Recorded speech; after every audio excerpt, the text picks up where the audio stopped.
की, भारत माता की, भारत माता की। अभी जब रजत भाई बोल रहे थे, देखिए यहाँ पर आने का उद्देश्य तो सबका साफ है, क्लियर है।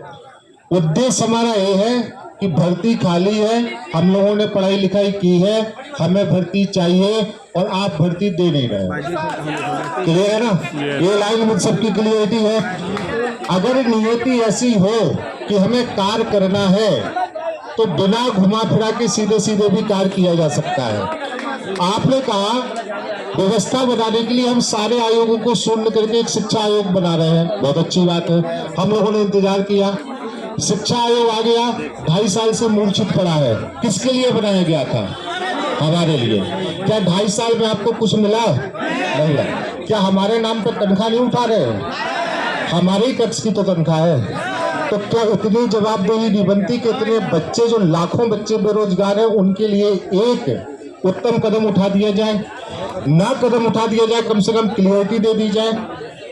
1 से 1.5 साल तो इस आयोग को अपनी भर्ती करने में लग गया। 1.5 वर्ष तक इन लोगों ने केवल अपनी भर्ती की, और अपनी भर्ती करने के बाद अपने वेतन भत्ते और अपनी चीजों में 1.5 से 2.25 साल निकाल लिया। 2.25 साल बाद भी जैसे कहावत है ना, चले जीवन भर पहुंचे केवल 2 किलोमीटर। इनकी स्थिति वही है।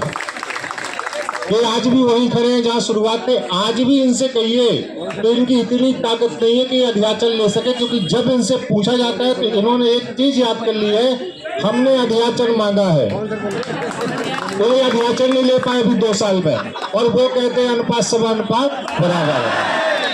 1 चौपाई उनको याद है और 1 चौपाई उनको याद है। इसी दोनों चौपाई से 2.5 साल निकल गया। ठीक है, ताकत क्या होती है मैं आपको बताता हूँ।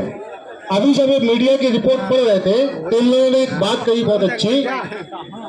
उस मीडिया वाले ने लीक रिपोर्ट की एक सच्चाई लिख दी। लीक रिपोर्ट की उस मीडिया वाले ने एक सच्चाई लिख दी। एक सच्चाई का अंजाम आज हम सब लोग यहाँ बैठे हैं कि नहीं बैठे हैं? बोलिए। अगर सभी मीडिया बंद हो, अगर सब रोहित भगवान सर हम लोग के बीच में है, आइए हमारे भाई जो है रोहित सर हम लोग के बीच में है, आइए सर। देखिए दिल्ली से आए हैं और हम सभी लोग ना तो दूरियों को देख रहे हैं इस समय, ना गर्मी को देख रहे हैं, बल्कि कोशिश सब लोगों की यही है कि कुछ बेहतर आपके लिए कर दिया जाए, है ना। और हमें लगता है कि 11:30 बजे वाली फ्लाइट पकड़ी होगी। ठीक है भाई, विकल्प भी है क्योंकि 600 किलोमीटर की दूरी। तो मैं आपसे ये कह रहा था, एक मीडिया वाले ने आउट ऑफ द वे जाकर, भाई कितने लोगों को मैनेज करोगे? कोई ना कोई तो ईमानदार निकल ही जाएगा भाई। कितने लोगों को मैनेज किया जाएगा? निकलेगा ना कोई ना कोई। एक मीडिया वाले ने एक पैराग्राफ में अपनी कलम की ताकत दिखाई, भले तुम डिलीट कर लो, कितना डिलीटोगे? आप देखिए उसी ताकत से हम सब लोग यहाँ बैठे कि नहीं बैठे हैं। आज रिपोर्ट भी निकल कर आई और सारी चीजें भी निकल के खुल गई। आज रिपोर्ट भी निकल कर आई और सारी चीजें भी निकल कर सामने आ गई यहाँ पर। ठीक है, तो हमारा यही कहना है आप लोगों से कि इसी तरीके से देखो भाई, ये ऐसा पहली बात नहीं है। जब जब चीजें नहीं मिली, जब जब छीननी पड़ी, हालांकि उत्तर प्रदेश सबसे ज्यादा युवा आबादी वाला राज्य है भारत का, और जो शैक्षिक युवा आबादी है उसका बिल्कुल ये ताप नहीं है कि हम अपनी सरकार के विरोध में नारे लगाएं। लेकिन पिछले 6 वर्ष से ऐसा करने पर बाध्य कर दिया गया है, इसलिए आज हम इस स्थिति में पहुंचे हैं और आप सभी लोगों को हमें इस स्थिति पर लाने के लिए बाध्य किया गया है।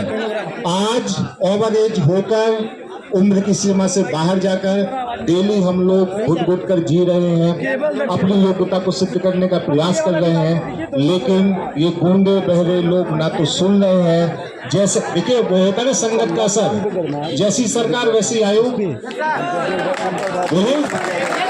संगत जैसा हो गया, जैसी सरकार वैसी आयोग, और जैसा एक आयोग वैसे सब आयोग।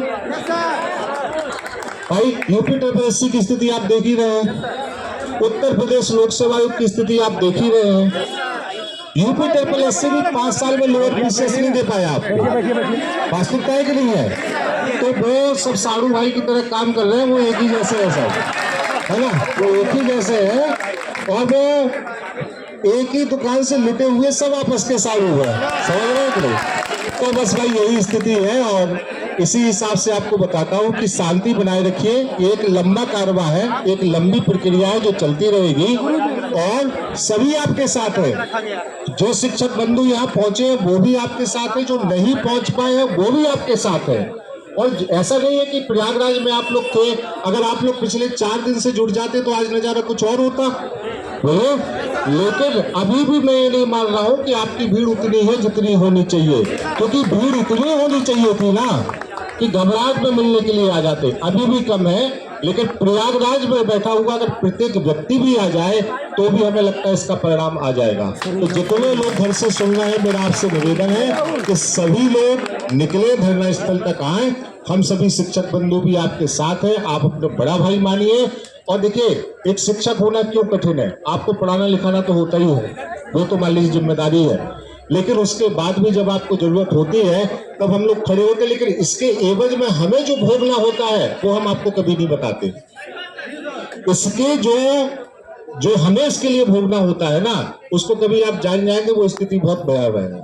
लेकिन फिर भी हम सभी लोग किसी भी कीमत पर, किसी भी चीज पर कुछ भी भोगने के साथ साथ हम आपके साथ मरते दम तक किसी तरह के खड़े रहेंगे। हमारा आपसे है प्रत्येक शिक्षक से पहले आपका अभिभावक है और वो एक अभिभावक की तरह जब जब आपको जरूरत होगी आपके सामने खड़ा रहेगा।